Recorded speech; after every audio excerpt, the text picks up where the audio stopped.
Good morning, everybody. So today's topic is going to be a little bit different than usual, and we'll talk about anxiety.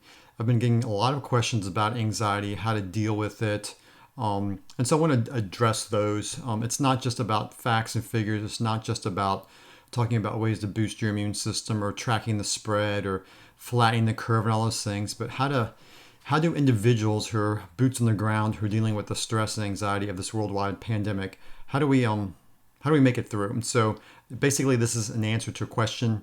Please continue to ask questions, post comments on social media, Facebook and Instagram, I guess YouTube as well, and Vimeo if that's possible. That just gives me a launching ground to know what y'all are wanting to know and to be able to answer some questions and deal on some topics that I might not typically talk about. So anyway, what is anxiety? Why do we have it? What makes it worse? And what can we do to deal with it? Anxiety is actually a natural response. It's a natural stress response. It's actually quite important. It's a survival thing. If you don't get anxious when something bad's about to happen, you don't have your heart rate increase, you don't have your adrenaline increase, you don't have your muscle strength increase. So anxiety is actually a natural, healthy response. Your mind sharpens, you become more aware, more hyper aware sometimes about what's going on in your environment. The issue is that when anxiety becomes a chronic thing, it goes from acute, oh my gosh, there's a big guy coming towards me, to a chronic low grade gnawing, almost like Chinese torture, where you have the dropping on your head, and over time it literally makes you mad. That's the kind of anxiety that most of us deal with in the West. It's the chronic drip anxiety thing. I actually have a podcast that's going to deal with this in more length coming out hopefully this week. A lot of our podcasting and educational things we usually put out have been delayed due to the COVID-19. So be looking for that. Sign up for our podcast on your podcast vendor. That way when it comes out, you'll have it. But anyway, back to anxiety. So what anxiety? The purpose is basically survival. It becomes pathologic or disease causing when it's an ongoing chronic thing. So there's two parts of our immune system. There's our neurological system. There's our sympathetic nervous system and our parasympathetic nervous system. That's our fight or flight and our weed and feed. So you want to spend about 99.99% of your life in parasympathetic, relax, digest, hang out with the friends, contemplation kind of stuff. And you only want to spend a very small amount of your existence in the sympathetic nervous system overdrive. When you're eating food and you're anxious, it slows digestion of your food. You have less digestive enzymes produced. You have less blood to your GI tract, so you don't digest your food as well, and you're more prone to GI tract issues. When you have chronic sympathetic overdrive, you don't sleep quite as well. You won't get deep, restful sleep. The patterns of sleep, again, another podcast coming on that, get disrupted. So chronic stress can actually affect every aspect of your body. Elevated cortisol over time. We've known about some cortisol with the COVID-19 with prednisone. Well, taking prednisone actually increases your risk for dying if you get COVID-19. Elevated cortisol over time can suppress your immune system, make you more prone to different kinds of autoimmune issues, and ultimately affect your overall health. Lots of things. Again, I don't want to spend too much time on that, but just the concept. So what causes anxiety for us in the United States, in the West? There's a lot of interesting literature on technology exposure and blue lights. Okay, blue lights are very activating. They disrupt your sleep-wake cycles. Technology exposure, graphic user interface, how much computer time you have, how much iPhone time you have. There's a direct correlation with anxiety in kids with exposure to computers. There's a direct correlation with anxiety in adults to graphic user interface exposures, and news feeds is another thing. Very interesting. There's a direct correlation with news feeds, seeing the news, and anxiety. So now we're in a time where everybody's online. I mean, it takes my wife about 3 hours to download one of these videos and get them on all the things because so many people are online right now. Kind of crazy to think about taking 3 hours to get a 15-minute video downloaded, but that's kind of the numbers right now for us because so many people are using technology right now, watching news feeds. So I would expect there to be a lot of anxiety and just uncertainty, the lack of control. As humans, we like to have control. We like to feel like we're in control of things. And right now, no one's in control, it seems like. The government has no idea what's going on. Numbers are changing all the time. Physicians are kind of like, what should we do? who's really in control right now? And that combination is giving people a lot of anxiety, a lot of stress. So what can you do to deal with this? Okay, this is nuts and bolts real quick. What can you do to deal with this? Probably one of the most important things, and I'm gonna go through this in order of my, what I think is important. 1, 2, 3, 4, 5. First is sleep. We actually did a blog post on sleep back in June 20th, 2017. So if you want some more information about how to work on your sleep, just refer to that on our website, richmondfunctionalmedicine.com. But sleep is super, super important. Sleep is when your sympathetic and parasympathetic nervous system rewinds. Sleep is when your body's detoxification ramps up. Sleep is when memories actually become fomented, become solidified in your brain. So sleep is super important for your immune system. That's, animals when they get sick, humans when they get sick, what do you want to do? You want to go sleep, right? So there's different parts of sleep. There's sleep initiation, there's sleep maintenance, and there's sleep efficiency. So sleep initiation is how do you get to sleep? That's when your mind's racing. You have mind chatter at night. You can't really kind of focus on stuff. Things I typically use to calm down the mind chatter are things like L-theanine. L-theanine is a green tea extract that actually increases alpha wave activity, but also helps slow that mind chatter down a little bit. Anywhere from 100 to 500 milligrams, 30 to 45 minutes before sleep. GABA is another thing. A lot of people use GABA to help calm their brains down. Sometimes GABA can be a little activating if you have a leaky brain, quote unquote, a increased blood-brain barrier issues. As well, sleep initiation can be helped with melatonin. Some people use melatonin 1 to 3 milligrams. I will use up to 10 milligrams short term. Melatonin is also an anti-inflammatory. It helps boost your immune system. There's some interesting data with melatonin as a nutrient to help boost your immune system and fight COVID-19. I don't use super high doses. In Germany, they'll use up to 20 milligrams if you're treating breast cancer. But for acute sleep, I'll use maybe up to 10 milligrams. Chronic sleep, 1 to 3, maybe up to 5 milligrams of melatonin. Glycine is another great thing. Glycine actually turns into GABA in your brain. It's kind of like the Zen amino acid. I'm doing anywhere from 1,000 to 3 to 5,000 milligrams of glycine. I personally use a product called magnesium bisglycinate. Magnesium is another great nutrient. Just help calm your brain down, help you get into sleep, help initiate that sleep. Actually, Thorne, I think, is the best manufacturer for this. It's a scoop. It's about 2,000 milligrams. Well, it's 400 milligrams of magnesium, but it ends up being about 2,000 of the glycine mixed in there. Last thing to think about magnesium, Epsom salt baths. Another way to kind of calm your brain down for that sleep initiation. You can use up to 6 scoops of Epsom salts in a bathtub, put some lavender oil in there just to kind of calm your brain down. You want to just get in a space and you want to be able to initiate sleep and go to bed. Those are all ideas to help calm your brain down, to get your cortisol to come down so you can go to sleep. Now with sleep maintenance, you might get to sleep, but that's when you wake up in the middle of the night. That's when you kind of wake up at 1 or 2 in the morning, your brain is racing and you're like, oh my gosh, it's like 2 a.m. and my brain thinks it's 6. That phenomenon is referred to as the daytime intruding into the night. Your body just the sleep-wake cycles are kind of messed up. So the things I typically recommend for sleep maintenance, you can use long-acting melatonin. There are some products that actually the melatonin will last a little longer. Calming herbs, adaptogenic herbs, that's where your Magnolia philodendron. There's a product called Relora that actually works great for the daytime for cortisol lowering. It can also keep the spikes at night. Again, that's Relora. Other calming herbs, ashwagandha, astragalus, lavender, lemon balm, hops. These are all things that just kind of, these calming herbs just kind of help keep your brain chill so you don't have those peaks in the middle of the night. Other things with sleep, well, we'll get to that in a second here.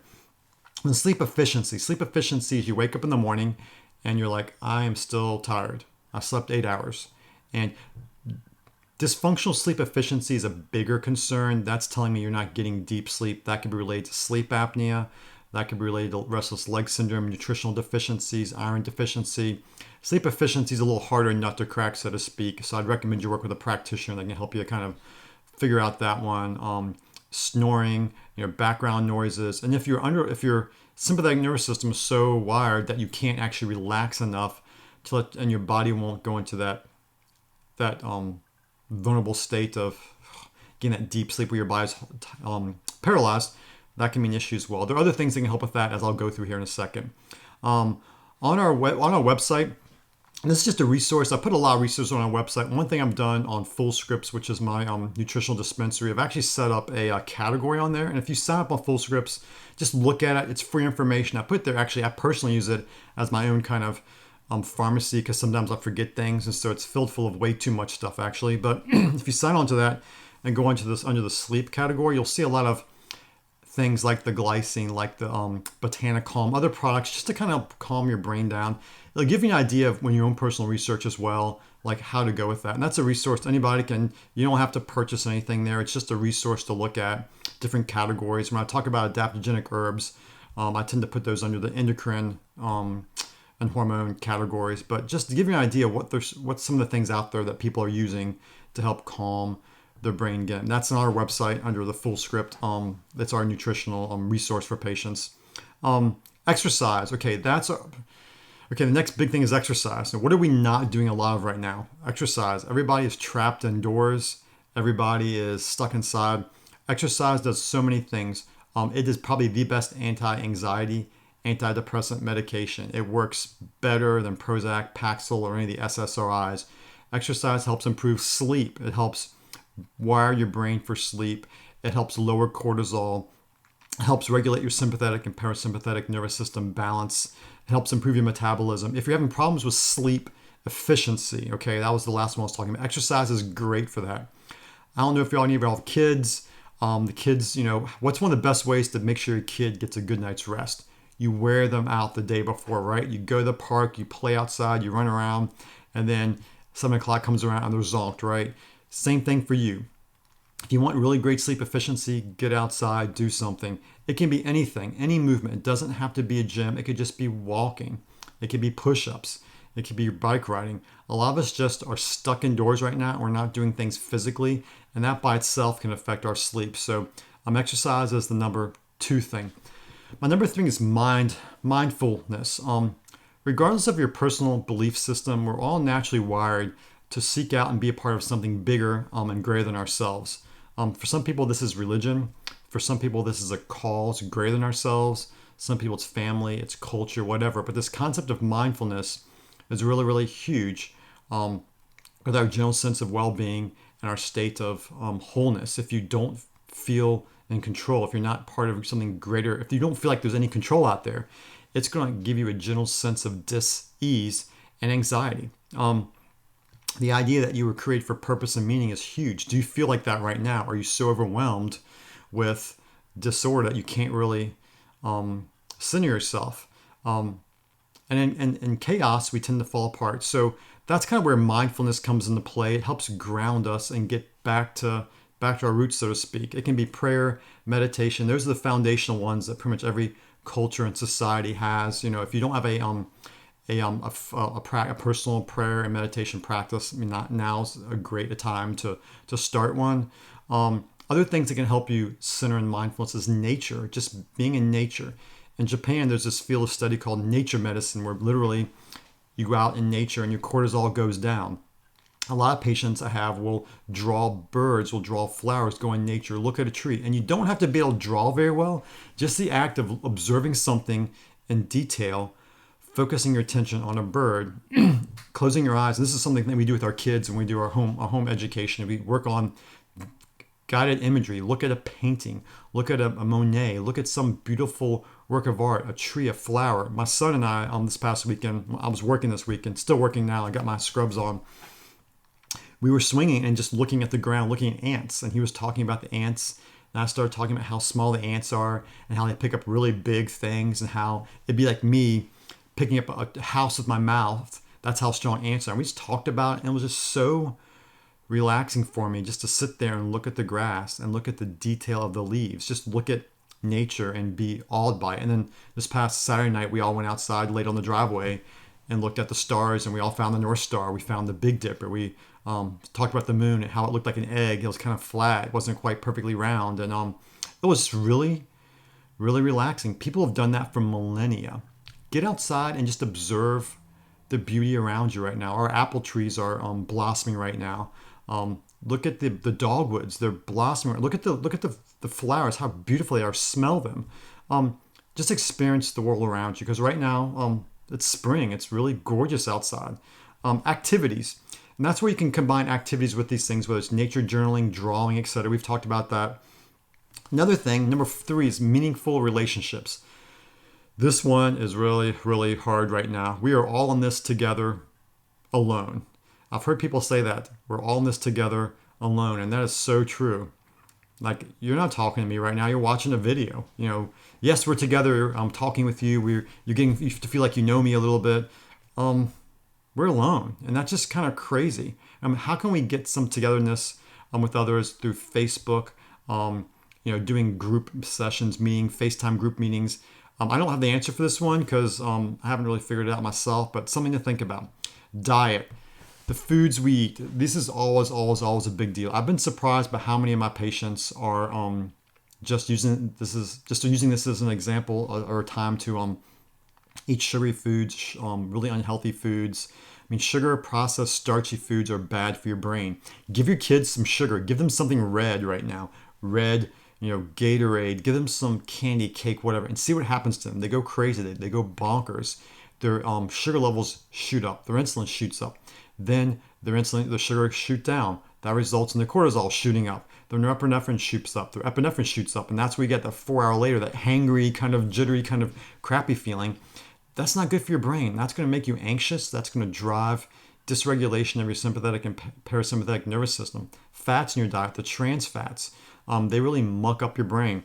Literally, there's an FDA-approved fat that's official to treat anxiety and ADHD. There's so many nutritional things you can do to help with brain health, to help deal with what's going on that will regulate your sugar, that will regulate your metabolism. On our website, we have some nutritional tabs. The energy food plan is probably my favorite for this kind of stuff. There's also a detox food plan if you're feeling kind of icky and sick because your diet's been kind of bad. If you react with foods, you get bloaty and gassy and you rashy. There's an elimination diet there. Maybe use this as a time to reset your diet in a healthy way to healthy affect your brain. You are what you eat, and what you eat is going to affect your ability to tolerate anxiety and resiliency. And resiliency is this term we talk about a lot in functional medicine that we're talking about more now. How can you be the most resilient you can be? Technologies. There's lots of cool technologies out there. Unfortunately, we don't have access to them. Alpha stim, sensory deprivation, far infrared saunas. Just a lot of really cool things. Unfortunately, I'm not going to go into this detail. I do on the podcast, but because we can't really do them right now. Nutritionals. I've talked about nutritionals, adaptogenic herbs, things that help regulate cortisol. Lots of things out there I've already mentioned. On our website again, on the full script, if you go under the sleep and then the endocrine, you'll see a bunch of different ideas. But just these are natural substances that come from nature that help your metabolism and your body regulate itself. Ideally, you want to use food for this. If you're eating a lot of junk food, I don't think you'll be able to take enough astragalus or andrographis or eleutherococcus or Siberian ginseng or whatever to regulate your anxiety, or magnesium or theanine, whatever. If you're not sleeping and your diet's terrible, supplements just supplement. So you need to focus on the main things. Finally, last but not least, medications. I am a medical doctor, and some people do need medications. Some people need who have high cortisol, anxiety, or depression need an SSRI. Some people who just can't sleep need something to help break their spiral and get them sleeping again. If that's you, see your practitioner. Lots of offices are open. We're open. We're doing virtual visits right now. But if you're someone who's tried a lot of things and nothing's helped, maybe you need something to break that cycle. That's where medication, working with your primary provider, can be super, super helpful. Ultimately, you are a complete whole person, and you need a complete whole person response that's individualized to you. It's not just one thing or two things. It's multiple things like we've talked about right now. Think about this, work through things. We can get through this together. On the back end of things, life will be different, but it will go back to a new normal, but it will be the normal nonetheless. Hopefully this was helpful. Hope you have a great day, and stay safe and be well. Take care.